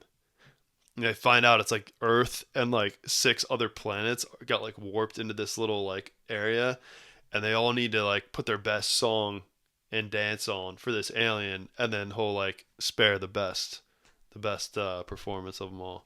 That is such a bizarre concept. Somebody was on drugs when they wrote that. Oh yeah, every episode of that show is like totally insane. Did you hear what you just said? Yeah, that's wild. That's wild. It's so normal to me because that show is so fucking. There's an episode of the show where, so his car like is like a little like mini like flying saucer kind of thing, but it drives and it also flies. And then one episode they're like outside of like a fucking Target or something, and they go back to the car. He's like, "What the fuck? Like the quantum carburetor's not working." And so it's like it's a DeLorean. It's a play on Back to the Future. Yeah, Back to the Future. Yeah. So it's like Rick and Morty. Like that's what I know of the show. That's like Rick and Morty are supposed to be Doc and Marty, right? Marty and Doc. Yeah. So where he's like, "What?" And then they go, and Rick's like, "Just shut up, come on." And he like warps them into the battery, and then they go in. And Morty realizes there's an entire universe inside of Rick's car battery. And he has all the people on this planet. They go on these little, like, this little, like, step, like, little elliptical things, and that's what powers his car. That's they, wild. And they all, like, they get, like, 60% of the power, and he steals 40% of it for his car battery. And he tells them it's, like, waste, like, bile that's, like, being thrown out. Oh, so he's been manipulating the people in the carburetor. Yes, but the reason, he finds out the reason why it stopped working was because they stopped needing it because they found an alternate source of power for their world. The alternate source of power for their world was that a scientist in their world created a universe inside of a battery which would power their whole entire world. And inside of the battery, drugs. This is drugs. No human being has thought this on a sober level. It's so hilarious. And it goes down. That's wild. It goes down like multiple levels of this like nonsense. But yeah, the show. It's a totally like, insane. Literally one of my biggest fears is like exponentially smaller things like atomic and subatomic and ultra subatomic and quarks. Yeah, I guess we're at. What do you think we're at on time? I like to let people guess. We're at 2 hours. We're only at an hour and 24 minutes. Oh, sweet. It's not too bad. That's pretty good. What do you think about the universe and like what happens when you die, all that bullshit? This is a fantastic question. Hell yeah. So I went to school for philosophy, so get ready. You may need to put on a seatbelt for this one, you guys. Yeah, Jordanism, or what is it? This is a Jordanism right here. Oh, Jordanism. So, 2 of my greatest fears are exponentially shrinking things and exponentially enlarging things. That's interesting. Why? Because I'm not that afraid of it. But go ahead. I'll explain. So, things that are huge really freak me out. Mm-hmm. And I'm not just talking about like a big building. Let's just talk about this planet we're standing on. That's pretty big, right? Compared to us, for sure. Yeah. For sure. Do you know what's really big? The sun. The burning fireball that stares at us at the daytime. Yeah. You can fit, I think it was 30 Earths in it from bottom to top. And that's not even including it, like filling it completely. Right. Yeah. It's just. So that's how big that Diameter, big fireball yeah. is. Or diameter. Yeah. Yeah. But that thing is considered very small compared to the other fireballs in the sky that we see burning by the darkness. Yeah. I've seen some of the videos where they like pan out Right. to all the different size suns, and ours. There's like suns that we could fit 1 million of our suns inside of those suns. Right. It's insane. So, as that get exponentially larger and you find the largest star, there's only one thing larger than that. And that is the entire universe. It's constantly expanding. Nobody knows the exact shape of it. They think it's a series of bubbles. They really don't know how to describe it. Yeah, I don't know because we can only see a certain amount of distance in each direction. So Right. to us, it seems like it's like a circle or like a sphere type Right, there of might thing. be a bend. But we would have no idea because we can just only see so far. Well, they just discovered recently too. They like said it was however old, or like they said I'm gonna butcher it, but they said it was like 11 billion years old, and then it turns out it's really like 26 or something. Like but they have no fucking idea, in my opinion. There is no sense of time in the universe. Yeah. It is infinite. And that's a really difficult concept to grasp because time is only relevant to the planet you're standing on currently.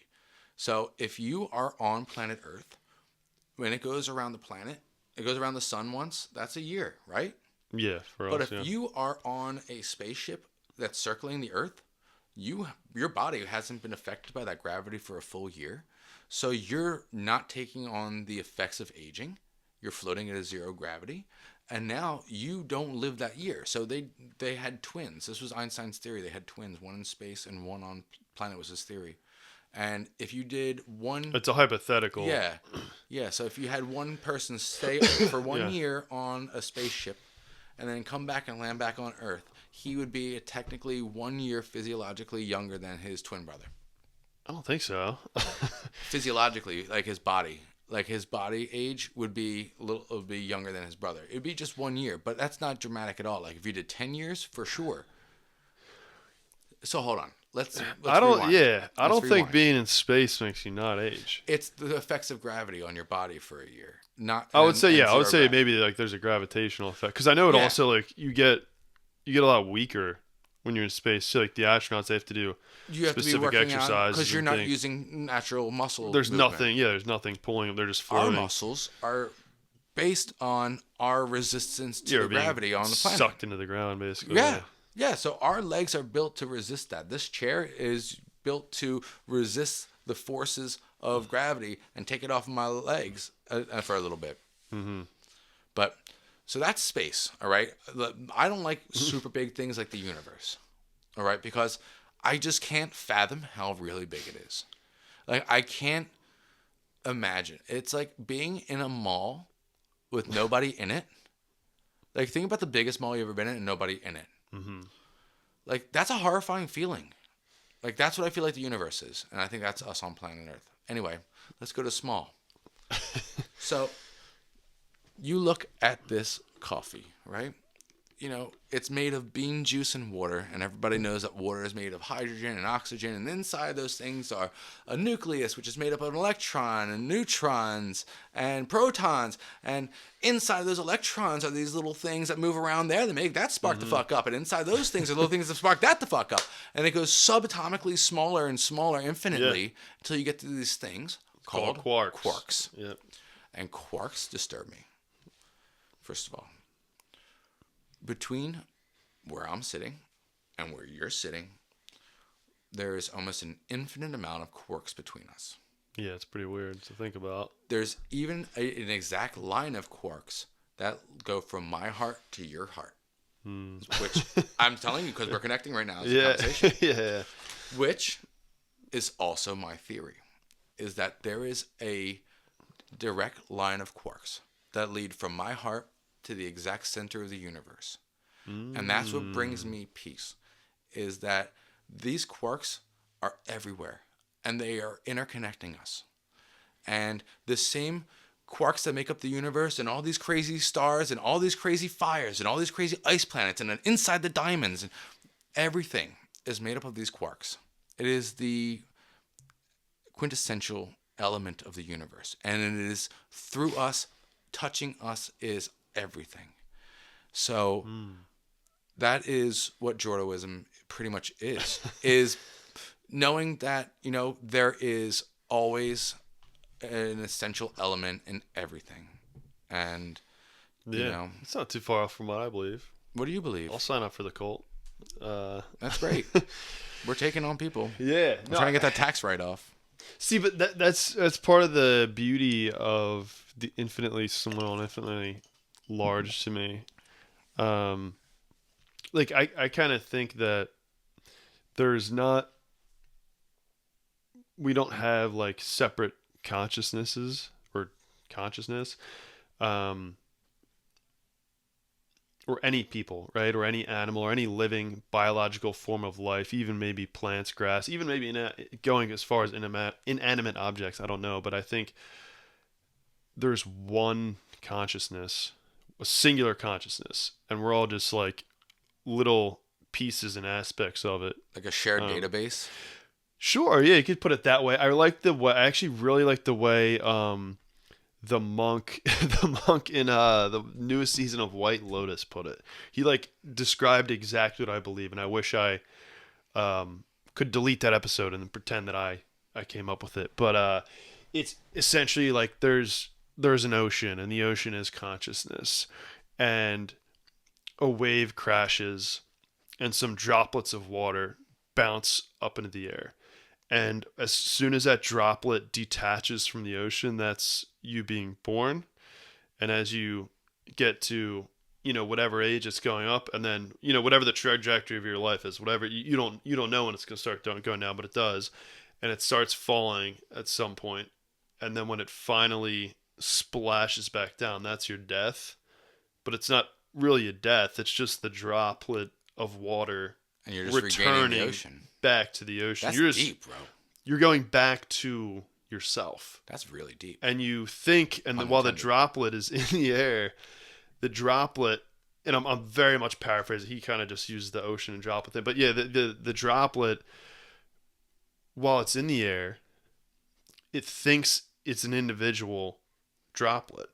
In a way, it is, but it's really not. It just thinks it has individuality, but it really doesn't. It's really just part of the ocean that for a split second is in the air, and then it goes back, rejoins the ocean. Then it's like, holy shit, here I am again. And there's a philosopher, I forget who it is, but this coincides with it very well also, which I heard this recently, and I was like, that makes so much fucking sense to me, where so along this theory of there's just one consciousness, right? So it's like, if there's one consciousness, and that's kind of God. God knows everything. This consciousness knows everything there is to know. It's experienced everything there is to possibly experience, because it is all life, and it is all forms of matter and everything else.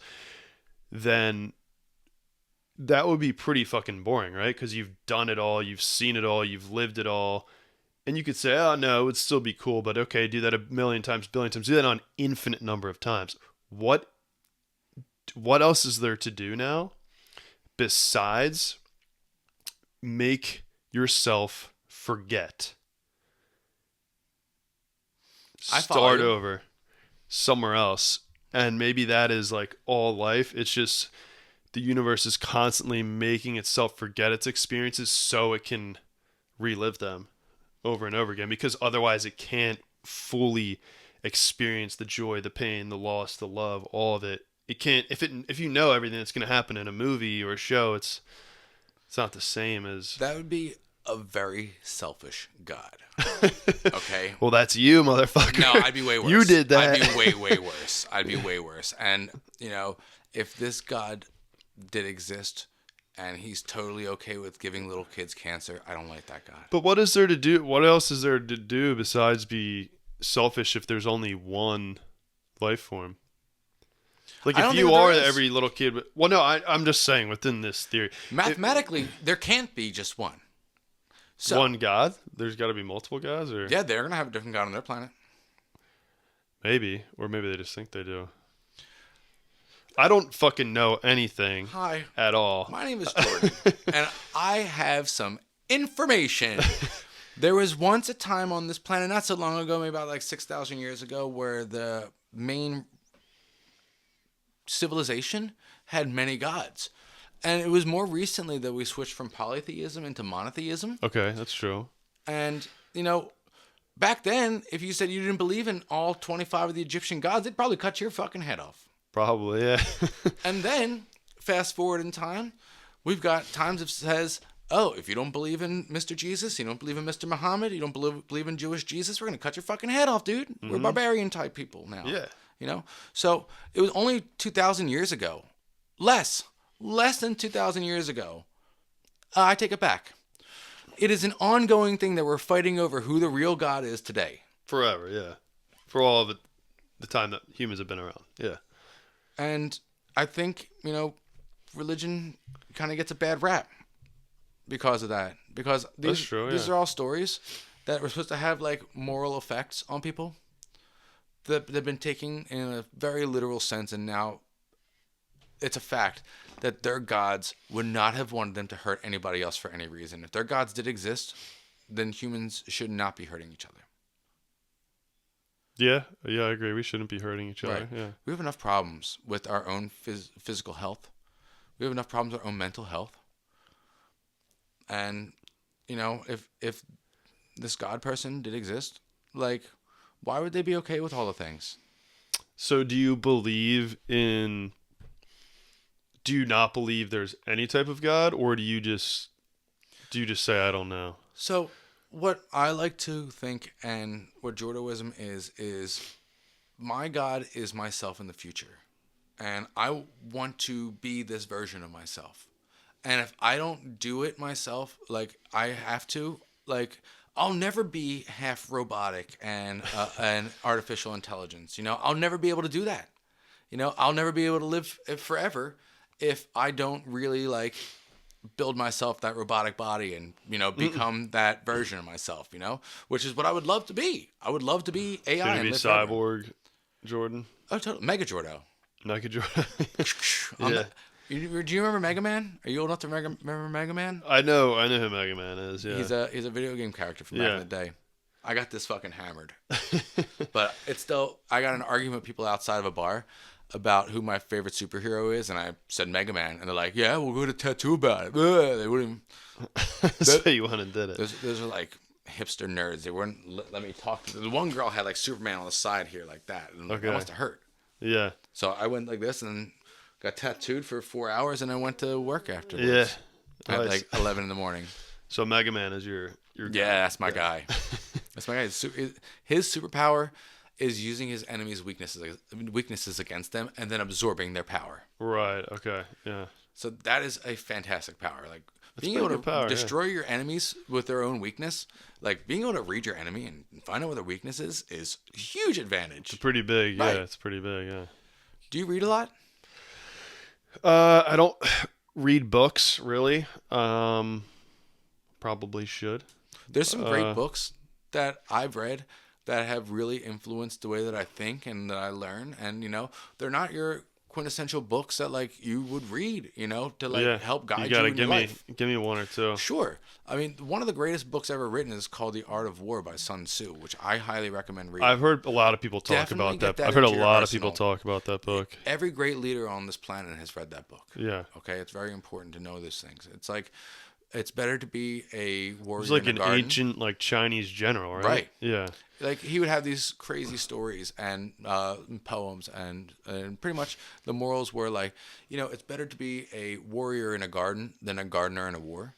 Which is like to be prepared. It's better to have the tools. Yeah, I love that. And not need them than need the tools and not have them. Yes. It's stories like that. But another great book in my life, other than The Lord of the Rings, of course, was The Hitchhiker's Guide to the Galaxy. Have you ever heard about that before? I'm not sure. It's a really great...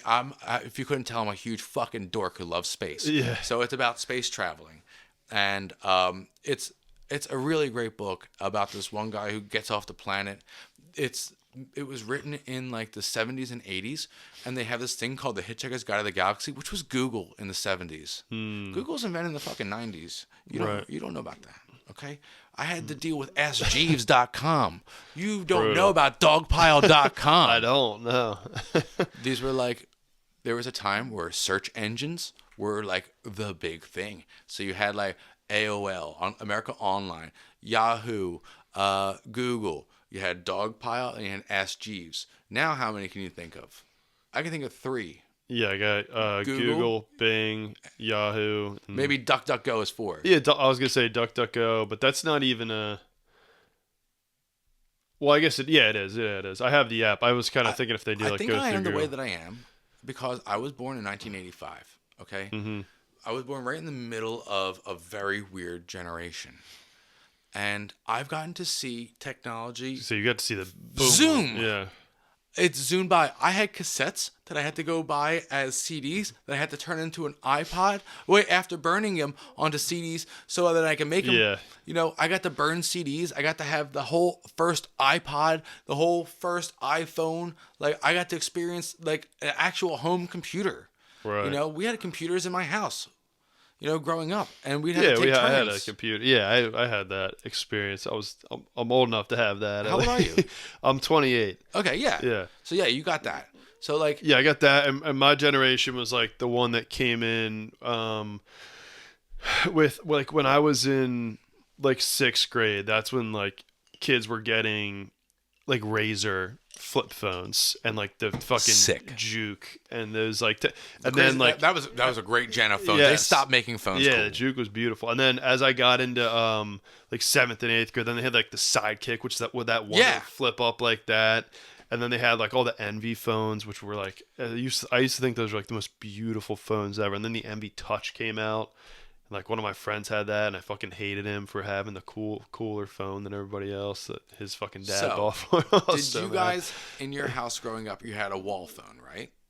It wasn't on the wall. We had like my parents still have a wired house phone. That's awesome. Yeah. So that shows them and their generation. I got to and they pretty much only get spam calls. Right. Who the fuck is calling a house phone other than bill collectors and people trying to scam you? So I got to go through that whole phase in my life where the phones went from you don't know who the fuck's calling you at all. You just gotta open the phone and be like, hello. And then it'd be like, you have to call your friend's house and be like, hello, Mrs. Katz. Yeah, is Jeffrey there? And like you have to go through the phone. Like, no, he's not here. Where is he? And then you have to, I don't know where he is. All right, well, fuck Jeffrey. I'm gonna have to go find his ass somewhere. Right. Or like, there was a time when they introduced call waiting, which is like, when you call somebody, you get a busy signal that goes, you know? Yeah. So then there's no busy signals anymore. You hear like a boop, and then all you gotta do is hit the button on the back of the phone. Oh, shit. There's a ghost? It's, I think the light might have died. Uh-oh. Did I not have them charged enough? It's all right. We're fucking. It's all good. We're gonna go through to the end. We're gonna do it live. Yeah. So yeah. Anyway, long story short, with the phones, I got to go through call waiting. I got to go through caller ID. Do you know what star 69 means? Yeah. Star wasn't it? Star 67. Star 67. Star 67, I think. Star 67 is forwarding. Star 67 was it would be a restricted call. So that's what you would use to prank call people. Yeah, that was our go-to. Star 69 is you call the number and it tells you the number that just called you. Oh, okay. Yeah. I don't know if that still works. I don't know. I think your phone. I think Star 67 actually somehow still works, of where it'll like restrict the call when my dad calls me from a restricted phone number because he has my number saved in. Like he's blocking himself from me. Like, what the fuck's the matter with you, dude? But yeah, it was really an awesome experience growing up. You know, watching technology like burn by like that. Yeah, and I think that's kind of where my generation sits, is like we're the DuckTales and Nintendo generation. Like we're Peter Pans the rest of our lives. Because not only did I watch technology get fucking crazy, the world almost ended on us multiple times. Yeah. All right. And they've scared us and frightened us and did every dirty trick to us. And, you know, I kind of awoke from that and realized that there's a much bigger world out there. Yeah. I think there's what I start to learn as I get older too is like I feel like there's always like a world-ending threat kind of looming above your head. Like, it'll be that way forever. There's always some thing that someone's sounding the alarm bells off. I mean, hopefully none of them actually come true And one day, but totally. yeah. And the more you learn about like the planet and space, the more frightening it becomes. I warn you. I really I do agree. mean Yeah, that. I'm really into all that stuff. It is freaky as fuck. There The are the just some vacuum. things. You said the like size of things scares you, like the like getting infinitely smaller and larger. What scares me is the vacuum of space. The no oxygen. That's just, not even the no oxygen. Like, it might even be worse if I had like an unlimited oxygen tank and that I just got shoved out of the airlock, and I'm just like Lifted into space. floating around forever, and I'm like, oh my god, like, or like Are you going to talk about that Futurama episode with Bender? Where he gets launched into space, and then he gets hit with a little comet that grows a little world on his belly, and he becomes a god. And I don't know if I saw that one. I've That's seen a a lot great of one. Futurama. I was gonna say, like, that's the I've show I used to watch. seen, like, I don't know. I feel like it's like happened in a bunch of different stuff, but where it's like you are immortal and you get like frozen and then like pushed out to space, and it's like you live forever, but like just floating in nothingness, and you can't move, you can't change anything. You're just Stuck in your trajectory until something moves you otherwise. float. An Like object in motion thousands, constantly stays in motion. maybe millions of years, just floating. Like, that's fucking horrifying. So I love that. I love that thought, because think about like the beautiful ride that you would have. I mean, it would be What if you're maddening. What if you're Spun? spinning like that the whole time? You would learn Even better. You have a million years to adjust to that, and if you can't stop your body from spinning, your body will just break off. It'll be over soon. That's the good news. The Hitchhiker's Guide to the Galaxy talks about these kinds of things. There's even a book about 1,000,001 things to do in space. Like, that's the book's very comedic, and I highly recommend reading that if you're like curious about like the life in the universe and everything. Yeah, no, I am. I will check it out. Yeah. It is For sure. It is a book that changed my life, and another great book would be exactly what we're going to get into next in the future. It's called Ender's Game. It's about I've seen the movie. Right. So I know I'm sure the book is way better. Right. But I know the spoiler ending. it's real. Right. It was all real Soylent the Green whole is time. people. It was never a simulation. Why do you think Call of Duty and Fortnite are so fucking popular? What, because of Ender's Game? No, Or- we are training the next generation of soldiers, baby. Oh. Yeah, well, yeah, it could make sense. Yeah. Just like they're going to be able to control robots in the same exact way. Did you ever see on the a game movie controller. Guardians Yeah. of the Galaxy 2, where they fight like the gold people in their spaceships? It's a really cool part of the movie where it's like Those are one of the ones where I haven't seen all. I've definitely seen the first one, but there's a really Yeah. cool scene where it's like they're fighting a whole war of these people who are like look like they're riding like pelotons. okay. Let's say they're on pelotons, okay? And they're flying through space on these pelotons and like shooting, but like they're actually all in one space. They're all like in this one zone, and they're just using these drones. So imagine if we get these AI robots and we get some little Fortnite kids to go run out there and do a drop in and go out there and like take the tilted towers. Yeah, no, that'll definitely come to fruition. Like I said, it's already a thing with the drones and like bomb dropping and all Right. that. So it'll be with robots and the robot dogs and even driving vehicles, all that be very easily converted. They're using Xbox controllers to control submarines. Well, they tried on that one and it didn't go that well, but yeah.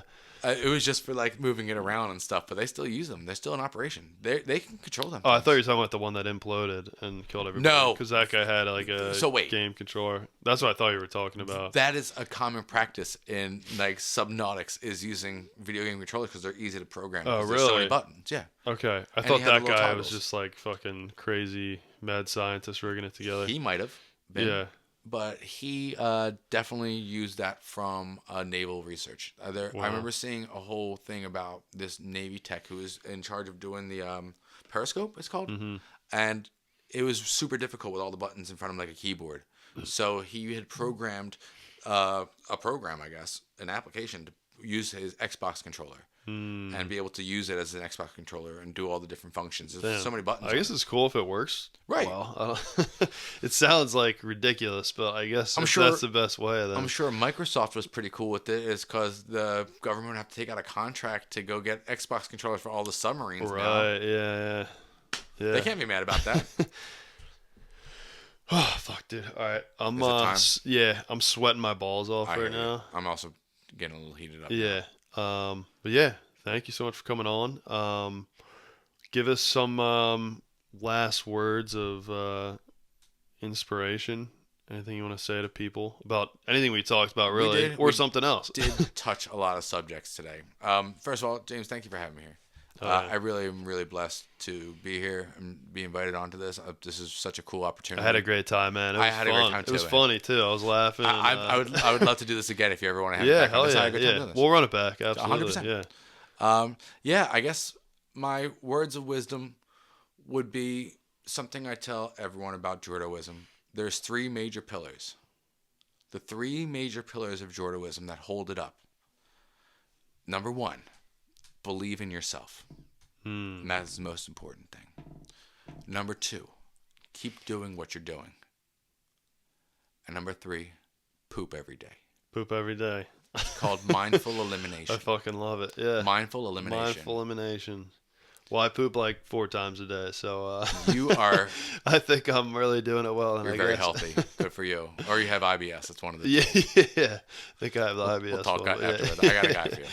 All right, hell yeah, man. Thank you, everybody. Appreciate it. Yeah. Make sure you like, share, subscribe, send this to your friends. We are going to make this shit viral. You keep following the Randomizer Podcast. Yeah, baby. All right. Thank you all so much. All right, awesome. Thanks, everybody.